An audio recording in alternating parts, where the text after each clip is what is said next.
ہمارے صوبے میں جو سلیکشن کمیشن ہے انہوں نے تو بولی لگائی ہے. مجھے کوئی 7 بجے جگایا اور مجھے کہا کہ فلاں شخص آیا ہے. میں نے ایسا سوچا بھی نہیں تھا. مجھ پہ احسان نہ کریں, مجھے قطعاً یہ کام نہیں کرنا ہے. جس کو انہوں نے جگا کے بھیجا تھا وہ تو ایک نامیات سیاسی تھا, مگر جو لوگ تھے وہ ریاست سے ان کا تعلق, کیونکہ ریاست کے پاس پالیسی نہیں ہے. وہاں لوگ ڈیل کر کے آتے ہیں, ڈیل میں کرپشن کرتے ہیں, کیونکہ ریاست یہ سمجھتا ہے کہ وہ بہت طاقتور ہے اور جو لوگ ان کے پالیسیز کے خلاف سر اٹھائیں گے ان کا سرکوب کرنے کا طاقت ریاست کے پاس ہے. بلوچستان میں تو جس طریقے کے الیکشنز کراتے ہیں وہاں طاقت ہے, ڈنڈا ہے, یا پھر صوبائی اور قومی اسمبلیوں پہ اور سینٹ میں گولیاں لگ رہی ہیں.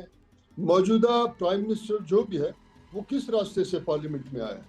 جب وہ کل پرسوں اترے گا آپ پھر اس پہ ایک تحقیقی رپورٹ چلائیں کہ وہ کہاں رہتا ہے, وہ کس کے ساتھ ملتا ہے.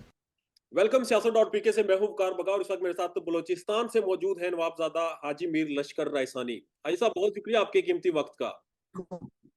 جی وعلیکم السلام. رائسانی صاحب, اس وقت الیکشن ہوئے, آپ بھی امیدوار تھے. ان الیکشن میں جو کردار تھا اسٹیبلشمنٹ کا یا طاقتور حلقوں کا یا لاڈلوں کا, ان پر کیا کہیں گے آپ؟ دیکھیں بات یہ, اس دفعہ تو بالکل ہی بے شرمی کا دھاندلی ہوا, اور انہوں نے یہ کہا کہ الیکشن ہوتے ہیں جعلی ہوں یا کالی ہوں.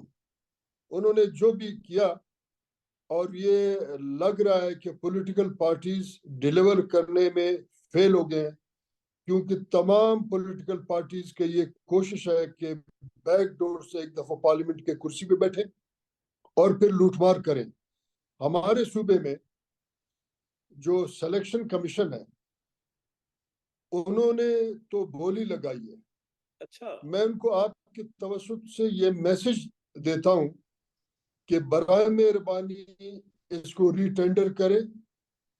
کچھ لوگوں کو پتہ نہیں تھا کہ یہاں بولی لگے گا, وہ بھی اپنے تھیلے نکالیں پیسے کے, اوپن اس کا ٹینڈر ہو, اوپن بولی ہو, تاکہ پتہ چلے کہ پاکستان ایک جمہوری ملک ہے یا یہاں پارلیمنٹ یا صوبائی اسمبلی کو ایک دھندے اور کاروبار کا مرکز بنایا ہے. یہاں تو بولیاں لگی ہوئی ہیں. اگر آپ کے نظر سے یہ لوگوں کے معاملات گزر رہے ہیں, تو اگر اس طریقے سے اس ملک کو چلانا ہے تو پھر آزاد پاکستان اور 14 اگست کا ضرورت نہیں ہے. اس کو 8 فروری منائے, اور 8 فروری کو ہی اس ملک کا ایک خاص نیشنل ڈے قرار دیں جس طریقے سے الیکشن ہوا ہے. مگر میں یہ بات آپ کے توسط سے لوگوں تک پہنچانا چاہتا ہوں کہ پولیٹیکل پارٹیز نے بہت ہی برا جو ہے اپنا کردار سامنے لایا ہے. اور یہ جو پارلیمنٹ ہے جو ٹینڈر اور لیلامی کے بنیاد پہ جس کو ابھی تشکیل دی جا رہی ہے, یہ قطعاً ڈیلیور نہیں کرے گا, یہ قطعاً نہیں چلے گا.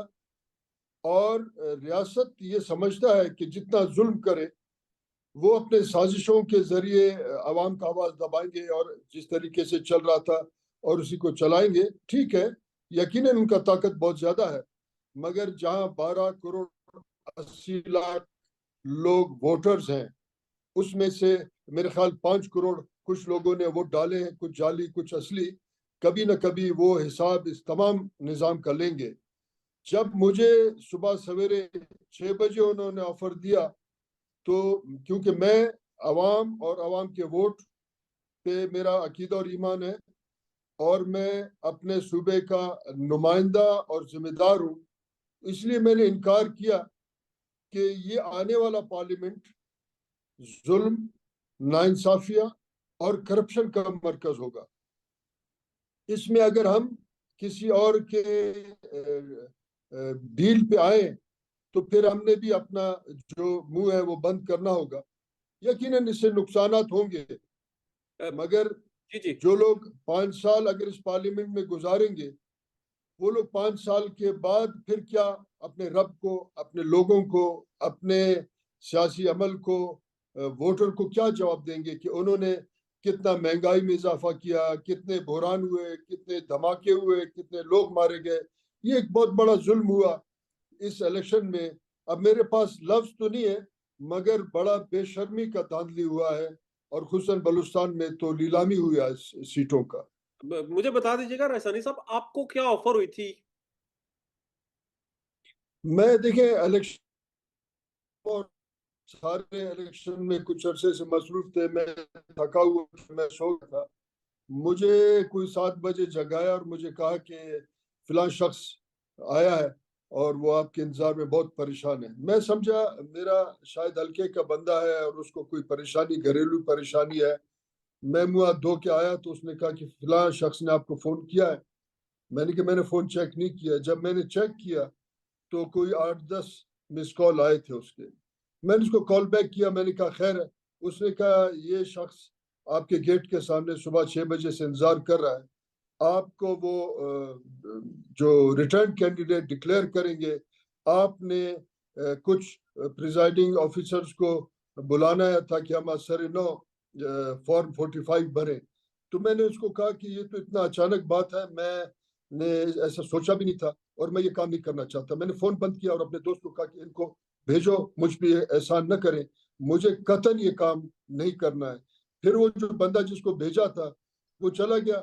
میں نے ان کے پیچھے ان کو پھر کال کیا اور ان کو کہا کہ برائے مہربانی اس قسم کا کوئی کام نہ کرنا، کیونکہ میں ایک مشکوک مینڈیٹ کے ذریعے اس پارلیمنٹ میں نہیں بیٹھوں گا جس پارلیمنٹ میں سودے بازیاں ہوئی ہیں.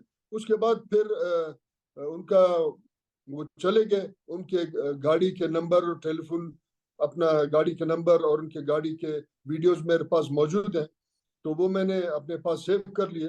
مگر اس کے بعد کیونکہ میرا ضمیر مجھے جھنجھوڑ رہا تھا کہ ہمارے صوبے میں یہ سب کچھ ہو رہا ہے، میں پریس میں چلا گیا اور پریس کانفرنس میں نے یہ تمام داستان بیان کیا. میں اللہ کو حاضر ناظر جان کے کہتا ہوں کہ یہ آفر ہوا، مگر میں نے اس لیے ٹھکرایا کہ میرا خاندان، میرا تاریخ اس بات کا جواب دے کہ اپنے لوگوں کے پاس ہم گئے تھے اور انہوں نے مجھے ووٹ دیا. پر انہوں نے مگر آنے والے دن بہت ہی خوفناک ہوں گے. میرے ذہن میں یہ ہے کہ ایک بائی ڈیزائن، بائی پالیسی ریاست نے یہ طے کیا ہے کہ ایک جو پولیٹیکل سٹینڈ ہے یا جو پولیٹیکل ذہنیت ہے لوگوں کا، اس سے لوگوں کو مایوس کیا جائے اور آئندہ آنے والے دنوں میں اسی قسم کے سلیکشن، اور وہ جس طریقے سے لیبیا اور سیریا میں اور اسی طریقے سے عراق میں ایک پارلیمنٹ تو تھا مگر وہ نان پولیٹیکل تھا، یہاں بھی اسی قسم کا ایک دھندا کرنا چاہتے ہیں. اس کا مقصد یہ ہوگا کہ آئندہ اس نظام کو، اس ملک کو نارتھ کوریا کی طرح ایک ملک بنائے اور ٹوٹلیٹیرین نظام یہاں چلتا رہے. جو بھی یہاں لوٹ مار کرتے رہے اور لوٹ مار کی بنیاد پہ اس نظام کو چلائے، لوگوں میں غربت آئے. سردار صاحب یہ بتا دیں، یہ جو پیغام لے کر آپ کا خیر خواہ آیا تھا، آپ کا ہمدرد آیا تھا، یہ غیر سیاسی تھا؟ جس کو انہوں نے جگہ کے بھیجا تھا وہ تو ایک نامیات سیاسی تھا، مگر جو لوگ تھے وہ ریاست سے ان کا تعلق تھا. ٹھیک ہے، تو آپ نے تو اقتدار کو نہیں قبول کیا اور اس طرح کے اقتدار کو آپ نے ریجیکٹ کر دیا. اب جو لوگ اقتدار قبول کر چکے ہیں، آپ کو لگتا ہے کہ یہ عوامی حقوق پر، عوامی مینڈیٹ پر ایسا ڈاکہ ہے جو کہ تاریخ رقم کر گیا ہے؟ دیکھیں جو پارٹیاں اس وقت آ کے بیٹھے ہیں اور وہ سمجھ رہے ہیں اسلام آباد میں وہ بیٹھیں گے، ان کو مینڈیٹ نہیں دیا لوگوں نے، کیونکہ لوگ سمجھتے ہیں کہ اگر پولیٹیکل کمپرومائز کیا جائے عوامی مینڈیٹ پہ تو وہ ڈیلیور نہیں کر سکے گا. تو عوام نے مینڈیٹ نہیں دیا. ابھی تک آپ دیکھیں رزلٹ بن رہے ہیں اور پھر ان کو پھر کاٹ دیتے ہیں. یہ پارلیمنٹ قطعاً ڈیلیور نہیں کر سکے گا کیونکہ یہ کچھ ایجنڈا پہ آیا ہے. جب یہ آئے تو 16 مہینہ پی ڈی ایم کا حکومت نے اپنے کیسز ختم کرائے، سب نے اپنے لاڈلے بچوں کو وزارتیں دلائی. اس کے بعد ایک بہت بڑے جو ہے کردار کشی کے عمل سے کچھ لوگوں کا کردار سازی کیا گیا میڈیا کے ذریعے. تو اس کے بعد یہ ہوا کہ ان کو جعلی طریقے سے لا کے اس پارلیمنٹ میں مسلط کیا، مگر میں سمجھتا ہوں ڈیلیور نہیں کر سکے. ٹھیک ہے سردار صاحب، مجھے یہ بتا دیں کہ بلوچستان میں جو انتخابات ہوئے وہاں پر رزلٹ کو مینیپولیٹ کیا گیا آل اوور پاکستان میں، تو ہم نے دیکھا پاکستان تحریک انصاف نے ایک بہت بڑا اپسیٹ کیا. تو کیا حقیقت پر اگر جائیں ہم فیکٹس کو دیکھیں، بلوچستان میں بھی جو گورنمنٹ تھی یا جو پارٹی تھی پاکستان تحریک انصاف یا ان کے حمایت یافتہ امیدوار تھے، وہ آگے تھے یا ان کے پاس اکثریت تھی؟ دیکھیے یہاں ان کا اتنا تنظیم نہیں ہے کہ ہم ان کو سمجھ سکیں کہ ان کا کیا طاقت تھا، مگر اس کے علاوہ اگر آپ ایک کانفرنس پارٹی کے ایک شخص کا تقریر سنیں، وہ بلوچی میں کہہ رہا ہے کہ میاں صاحب نے ہمیں دھوکہ دیا، اس کا مطلب ہے کہ کئی لوگوں کو میاں صاحب کے آسرے میں الیکشن لڑایا گیا، اور اس کے بعد جو لاڈلے ہیں ان کو ٹیک اوور سپر لاڈلوں نے کیا.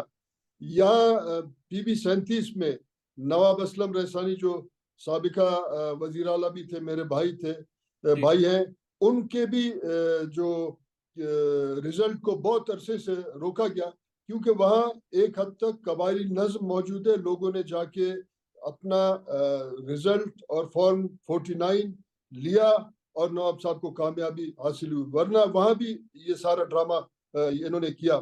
کئی حلقوں میں بار بار فارم 45 کو چینج کیا جا رہا ہے، اور چینج کرنے کے بنیاد پہ وہ اب صوبائی حکومت کو اسمبلی سے باہر بنانے کا پلاننگ کر رہے ہیں. جس طریقے سے الیکشن میں مرکزی حکومت بنانے کی کوشش کیا، اب صوبائی حکومت جو اس وقت الیکشن کمیشن کے فارم 49 کے بنیاد پہ بنایا جا رہا ہے. ایک کھاتا کھولا ہے ہمارے اداروں نے، اور وہ دیکھ رہے ہیں کہ کس کا کتنا تعداد بنے تاکہ صوبے میں حکومت بنے. یہ ڈرامہ بھی رچایا جا رہا ہے. سر، یہ جو جمہوریت پر شب خون مارا گیا ہے، اس کی قیمت کیا چکانی پڑے گی پاکستان کو؟ اس کی قیمت تو آپ چکا رہے ہیں جناب. آپ کا جو ہے ہر شخص 2.5 لاکھ روپے قرضدار ہے، سفید ہاتھی کے پیٹ میں جا رہا ہے. سٹیل مل بند ہو چکا ہے، اسی طریقے سے پی آئی اے کام نہیں کر رہا ہے، ریلوے شرنک ہوتا جا رہا ہے، وابڈا کام نہیں کر رہا ہے، گیس کے لوڈ شیڈنگ ہے، یہاں آبادی بڑھ رہے، لوگ جا کے سمندروں میں ڈوب رہے ہیں، 300 لوگ، اور لوگ نقل مکانی کرنے کی کوشش کر رہے ہیں.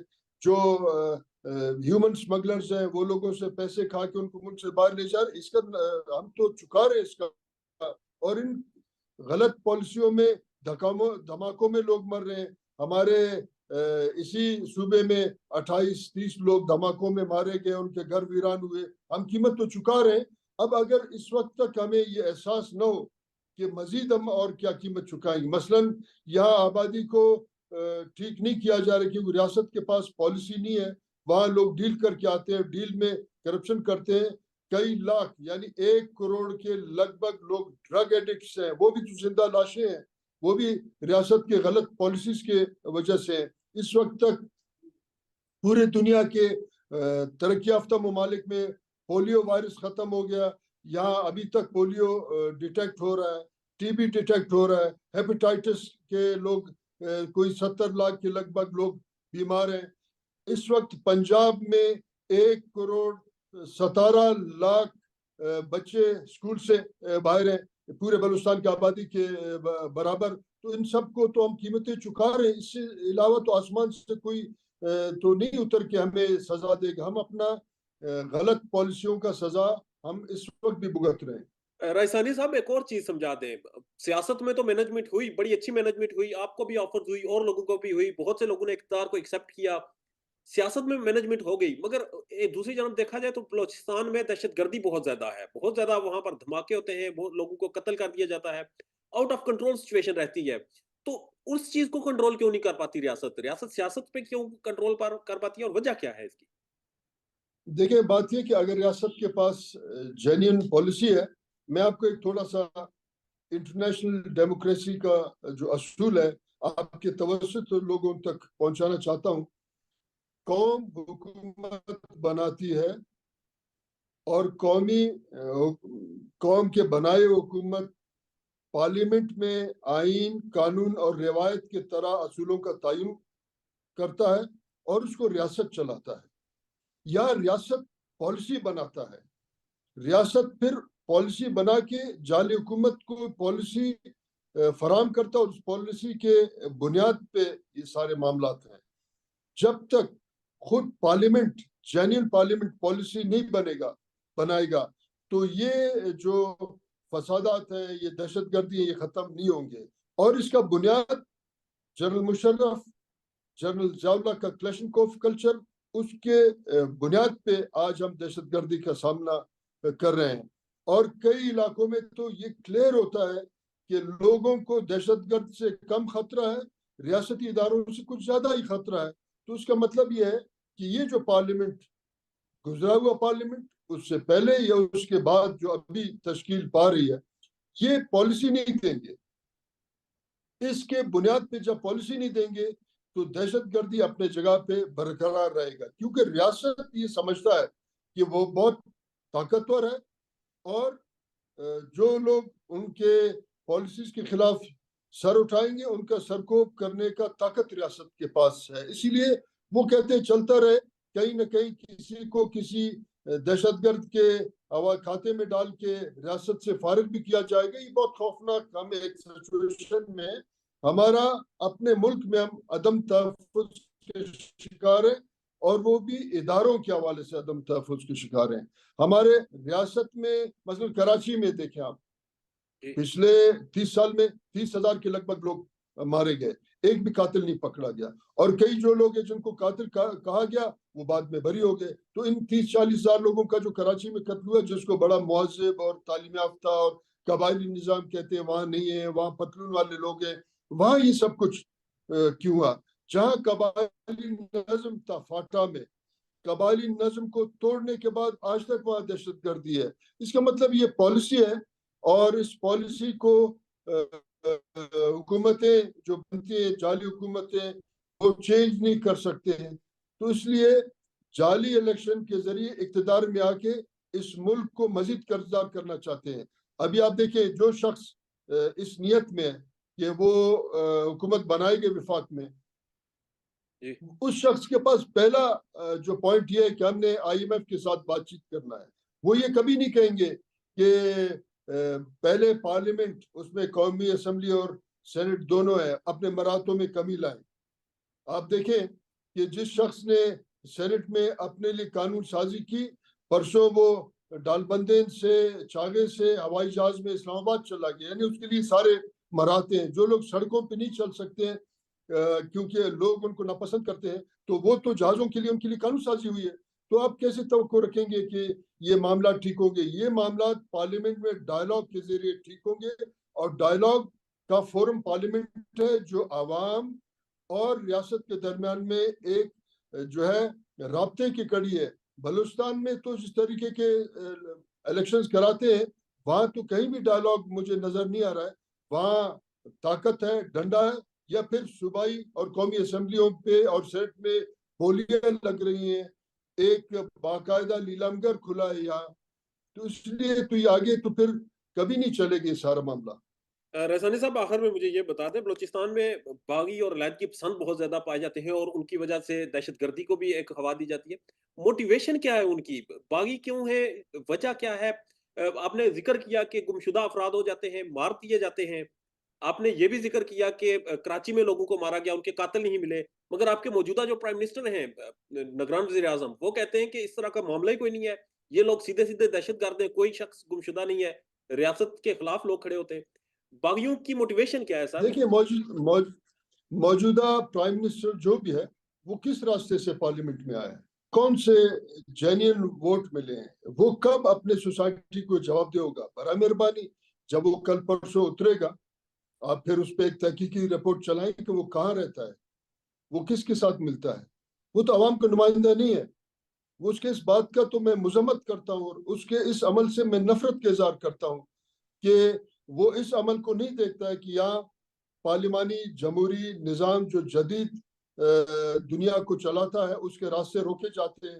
ٹھیک ہے، مجھ جیسے کمزور آدمی بدستور اس امید پہ ہے کہ شاید یہ معاملہ ٹھیک ہو، مگر کچھ ایسے لوگ ہیں جن کو مجبور کیا ریاست نے، ان کا سیاسی عمل، ان کا سیاسی راستہ روک کے ان کو باغی بنانے پہ مجبور کیا ہے. تو پھر اس میں یہ جو 2 نمبر جعلی پرائم منسٹر ہے، یہ بلوچستان کے نمائندہ نہیں ہے، یہ کسی اور کا نمائندہ ہے، اور اس کے باتیں کرنے کے لیے آج مزے لوٹ رہا ہے، ایک غیر منتخب شخص جس کا تعلق بھی جمہوریت اور پارلیمنٹ سے نہیں ہے، وہ پہلے لندن میں ٹیکسی چلا تھا، آج آپ کا ملک چلا رہا ہے۔ اب ٹیکسی ڈرائیور جب ملک چلائے گا تو ملک کو آپ کہاں لے جائیں گے کہ یہ ملک جس طرف جا رہا ہے؟ ابھی آپ کا نیا حکومت پہلا کام یہ نہیں کرے گا کہ کچھ لوگوں کو وہ ریلیف دے، معاملات کو ٹھیک کر، وہ جا کے IMF کا بوٹ پالش کر کے پھر قرضہ لے کے سفید ہاتھی کو کھلائیں گے، وہ کچھ اور نہیں کریں گے۔ تو اس پرائم منسٹر کا آپ ذکر نہ کریں، یہ ہمارا نمائندہ نہیں ہے۔ پاکستان میں اس وقت سب سے بڑا مسئلہ بولنے کا ہے۔ پاکستان میں بولنے نہیں دیا جاتا، زبانیں کھینچ لی جاتی ہیں، ڈر ہے، خوف ہے، ٹیرر ہے۔ پاکستان کا میڈیا مکمل طور پر کنٹرولڈ ہے، ویل مینجڈ ہے، ایک میسو سینسرشپ ہے۔ اسی طرح کا دباؤ پاکستان میں سیاست.pk بھی فیس کر رہا ہے، جسے پاکستان بھر میں گزشتہ کئی مہینوں سے ماورائے آئین، ماورائے قوانین مکمل طور پر بند کر دیا گیا ہے، مکمل طور پر بین کر دیا گیا ہے۔ سیاست.pk کی نشریات کو لمیٹڈ کر کے پاکستان میں چھوڑ دیا گیا ہے۔ تمام تر قانونی محاذ کے اوپر آواز اٹھائی گئی، دستک دی گئی، لیکن ہر طرف سے خاموشی ہے، سناٹا ہے، کہیں پر کوئی سنوائی نہیں ہے، کوئی سننے کو تیار نہیں ہے۔ لیکن اس کا حل کیا ہے؟ کیا خاموش ہو جائیں؟ کیا سوال نہ کریں؟ کیا معلومات آپ تک نہ پہنچائیں؟ کیا انفارمیشن آپ تک نہ پہنچائیں؟ معلومات بھی پہنچے گی، انفارمیشن بھی پہنچے گی، سوالات بھی اٹھیں گے، لیکن اب آپ نے رول پلے کرنا ہے، آپ نے اپنا کردار ادا کرنا ہے، اور چھوٹا سا ایک پروسیجر ہے، پروسیس ہے، اس کے بعد آپ اپنا کردار ادا کریں اور ہماری مدد کریں۔ پہلے آپ نے یہ کرنا ہے کہ ہمارے یوٹیوب چینل کو سبسکرائب کرنا ہے، اس کے بعد جوائن کے بٹن کے اوپر جانا ہے، کلک کر کے ہمارا ممبر بننا ہے، یا پھر دوسرا آپشن یہ ہے کہ آپ نے ویڈیو کی ڈسکرپشن میں جانا ہے، وہاں پر پیٹریون کا لنک موجود ہوگا، اس لنک کے اوپر کلک کریں اور ہمیں سپورٹ کریں، ہمارا حصہ بنیں، ہماری طاقت بنیں۔ خیال رکھیے گا، اللہ حافظ۔